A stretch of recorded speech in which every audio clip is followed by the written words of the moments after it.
What is this? A center for ants? Well, I must say, for a casual weekend, quite an experience. You allow this sort of thing in your department, you're basically saying it's okay.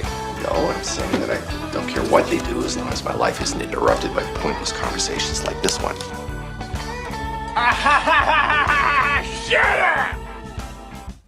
Using his vast knowledge of history and politics, we start our day off right with motivational speaker Richard Battle. Love having him on. Mr. Battle, how you doing today, my friend? Good morning, Al. Thanks for having us lead off again. We finally won a ball game here in Minnesota. That we can use that reference. Thank you very much. Just to catch people up, you can now catch this program on YouTube on the Al Travis Show channel. Is that what they call it? My feed. As far as I can tell, 10 seconds into the program, it is working. 3 days, a weekend of my life wasted, but I think we got it there, my friend. So you're going to be the first guy on the Al Travis YouTube channel. Thanks for being here. Oh. Do you like technology? I can't stand it. Can't stand it. Well, if we didn't have that, we'd have to watch TV by candlelight, right? TV was the last great technological advance. After that, we really went downhill. Because like Facebook now, I don't know if I told you, we'll get into it. So Facebook now will only keep videos for 30 days, right? And that's fine. I get it. I mean, I have 5 years of videos of us doing this radio show. Why would they keep it? So fine. So now 6 times a day, because we did 6 bits every day, 6 times a day, my phone beeps telling me that this video of whatever from 30 days ago is going to be deleted. So I get 6 hits a day from Facebook. And I'm like, that's going to get annoying really fast. You know what I'm saying? I got it every day. Guess what just happened, Battle, when we pushed live to go to YouTube? YouTube sent my phone a thing saying, hey, you're live on YouTube, and binged me. 6 times a day, I'm going to get a thing. And here's the problem, my AECD or whatever I got, I have to check. What if that wasn't YouTube? Maybe it's something at 12 times a day, and during the show I'm going to have to check my phone because I can't not check when it beeps. Do you have that problem? Can you ignore your phone? My doctor credentials say that you need a round of golf to relieve your stress. Thank you. Taking that right to the bank. Okay. We're back. We're up and happy. Mr. Battle, I love having you on the program. I want to make sure people understand. He's an historian, a business guy who made it big in business. Got out, semi-retired, I guess is how you want to put it, start writing some books to help people in business. Wrote an unbelievable book about his son when he passed. History's kind of your jam, so you start writing this history, but this is the one that we're talking about. AmeriCANS Who Made America, 18th Century Birth of the Republic. This book is rock solid. I absolutely love the stories. You kind of bust down the founding fathers, and it isn't just the ones you would know. That's what I love about it. I don't care what history level you think you're at, this book is going to show you something. And that's how we get you on the program. We love having you on. You come in on Wednesdays and start our day out well. Is there anything of a historical nature we should discuss today? Well, it's kind of interesting what's happened yesterday as we prepared this for this week. And this month begins the 250th anniversary of our country's founding. Sure. On the 18th is Paul Revere's ride. The 19th is shot heard around the world. And so we'll be talking about those things as they come up. And so I thought that we'd do kind of a broad stroke honoring of the founders today. I love that. And what's interesting is the juxtaposition of the founders versus what our elected representatives in Congress did yesterday, that just totally no honor or integrity whatsoever, totally abdicated responsibilities over minor little things and holding up progress of the government. And I compare them to our founders, and it makes me want to honor our founders even more. I love it. We're talking about these guys are going home. We got everything taken care of. They're just going to go home for all but 2 days in the next 3 weeks or something. We're just, yes. It's the whole Easter thing. We got to go. It's just crazy to me. But what really gets me is when you talk about the founding fathers, you tell me you about know these guys as well as anybody. would George Washington, any of the other 50 so that signed on the Declaration of Independence, if they could look ahead 250 years and see what we have going on, I don't know they would have risked it all. I think they would have said, nah, this is just going to crumble anyway. Would they have risked it all knowing what we know today? One of the great brief quotes out of that period was Dr. Joseph Warren, and he was killed at the Battle of Bunker Hill. So we don't think of him much because he was gone before the Declaration was even signed, but he gave this speech imploring people to become involved and fight for independence. And he said, act worthy of yourself. And to me, that's a very good brief quote that we need our elected officials, local, state, federal, act worthy of yourselves, get the job done, act honorably with integrity for a change, and stop being so selfish for your own needs. Yeah.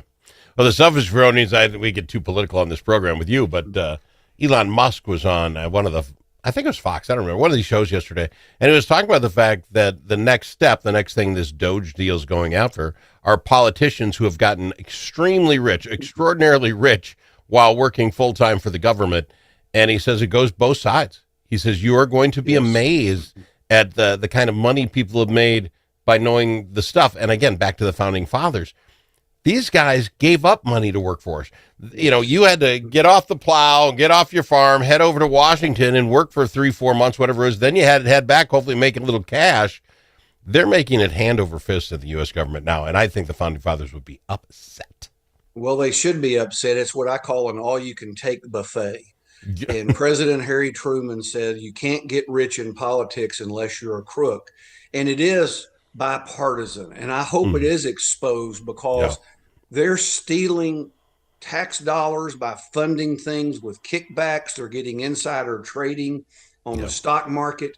There's all kinds of things going on, which is why they stay there until they die. And the founding fathers, as you say, sacrificed to go and serve.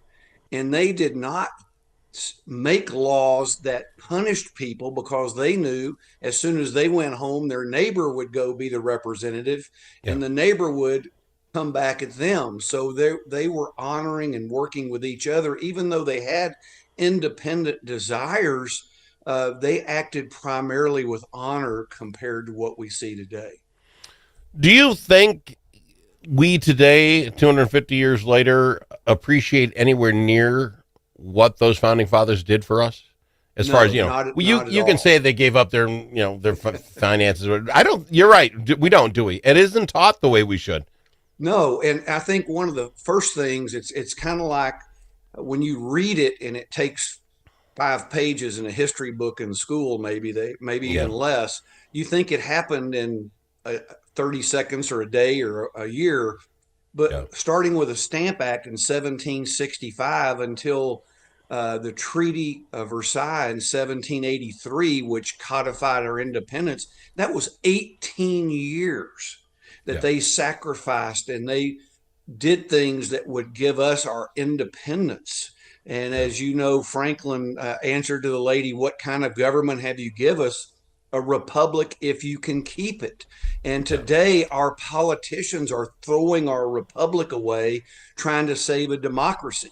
And Aristotle said republics decline into democracies, democracies degenerate into despotism. And that's the path we're on in a bipartisan fashion. And we're going to talk about it on the other side. I'd like to talk about what they gave up. A lot of the signers of the Declaration of Independence, we don't even realize how they ended up. Let's talk about those on the other side and much more. It's Richard Battle, the man who wrote AmeriCANS, who made America, 18th century birth of the Republic. All the special interests are represented in St. Paul. But who speaks for you? Center of the American Experiment does. Our policy fellows dig into the tough issues that matter to you and offer common sense solutions on education, taxes, crime, and energy. American Experiment is the trusted, nonpartisan voice of Minnesotans like you. We are working every day to make Minnesota a better, safer, more prosperous place. We are American Experiment. Go to AmericanExperiment.org to learn more. You know that car sound that sounds like a cricket playing a banjo? Jays can fix that. You know when you step on the brakes and your car sounds like a pair of tennis shoes in the dryer? Paul is the guy who specializes in that. And you know that sound that never happens when the mechanic's around? Paul took a whole course on that. If you own a car, you need to know Paul. Paul owns Jay's Auto Shop, 202 North Main Street, Blue Earth, 525-1052, 525-1052.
Easily offended? The Al Travis Show is not for you. The Al Travis Show.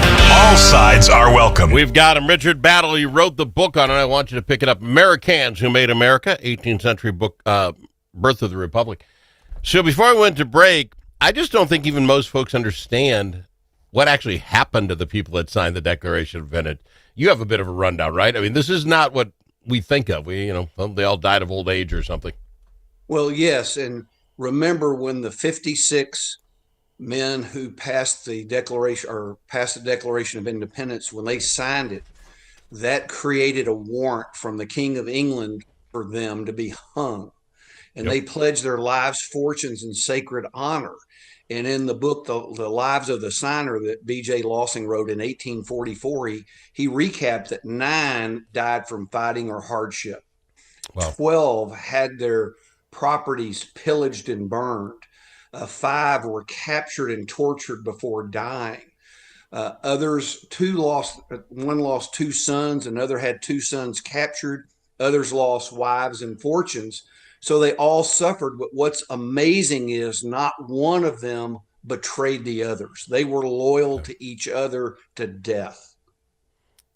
When you look at how that gets started, you get colonists over here trying to make things better. They come from all different areas. I get that. But it can't just be the tea tax, right?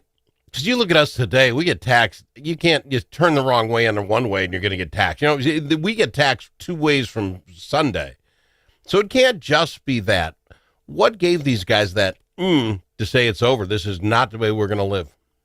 Well, they were believers in individual liberty, and that's the country they gave us, was liberty for us as individuals. And the country we have now that's devolved, especially since the 1930s, is one that's pushing collectivism, where basically the country is for groups of people. And if you're in the right group, you benefit. Yeah. If you're not in the right group, you don't. And that's changed over time sometimes as well.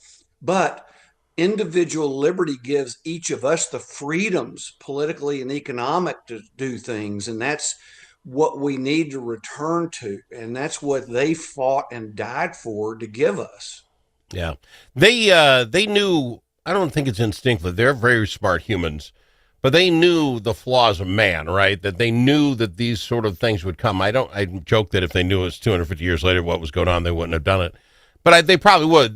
But we set up corrections for that. So because they're smart men, they knew human nature. How is it, what do we do now to get back to that frame of mind? You're absolutely correct. The winners now are those in the right group, whatever that right group is at the moment. How do we turn it around? Well, that's a great question, and it's not easy. And we see right now efforts to do that, and we see pushbacks against it. And so, if we want a government with individual liberty, we do have to stand up and show up. And none of us can do everything, as I say, to make things the way we would like them, but we can all do one thing. And so I implore people, find the one thing you're most passionate about and contribute to making it that way. And if enough of us exercise our citizenship versus just being subjects to a government, then we can get more of these things reinstituted and recapture our freedoms that have been taken over the years, because the natural tendency, and I can't remember at the moment who said it, is for government to expand and liberty to contract. And that's what we have seen during our lifetimes. Is it, I mean, because I just a small town guy in southern Minnesota, the only thing I seem to have is my vote. Is it a matter of cleaning this up by making sure we vote for people with those same founding father principles in their lives so that they go to Washington and clean that stuff up? Right now, both sides, again, I'm not ripping either side, are so ingrained in Washington that I was against any kind of term limits. I really was. I think you vote whoever you want to, but I don't think that works that way anymore. The graft is so deep; they're not going anywhere. Is it a matter of us voting better people? Well, I think that's part of it, but voting is only one part, and voting is very important. But I think we can volunteer, we can contribute. We also have to hold people accountable and expose people who don't do what they say they would do, who are doing things that are not honorable or doing things that are against freedom for the individuals. We have to expose that. And so we're seeing some of that now, but it needs to be on a much greater basis, because if we don't participate, then we will be dictated to by whoever is in charge. I love that. So this is the week that starts the 250th anniversary of this great country. I have no doubt with you here, we're going to discuss it quite a little bit this year, right? We'll keep it on the front burner. It's going to last for more than a year, because from the Paul Revere's ride until Declaration of Independence in 1776 was more than a year. So we'll be talking about it for a while. We'll hang around. If you want to catch a quick glimpse of how this all worked to the people that were doing it, AmeriCANS Who Made America, 18th Century Birth of the Republic is the name of the book. It is flipping fantastic. I am suggesting, because it doesn't cost you anything extra, order at richardbattle.com and then send them an email at richard@richardbattle.com and have them sign it. I think this is absolutely a family keepsake. If you get it inscribed by Richard Battle himself, when an author signs a book, you hand that to a child. Get out the way. They're going to hang on to it forever, right? Did I get all that right? Did I get the address right? Yes. If they do the email, we're happy to not only sign it, because every book is signed, but we'll inscribe it personally for a gift, which is really nice. Everything's also available at Amazon, including Kindle and audio as well. Yeah. So Richard Battle at richardbattle.com, right? Correct. All right. Mr. Battle, love having you on the program, my friend. Let's do this. Let's celebrate America. I'm all for it for the next year and a half. You tell me when we're done celebrating. I'm all about it. Well, if we go long enough, we can do the 300th anniversary. Yeah, tricentennial, baby. All right, I'm there. Thank you for being here, Mr. Battle. God bless America.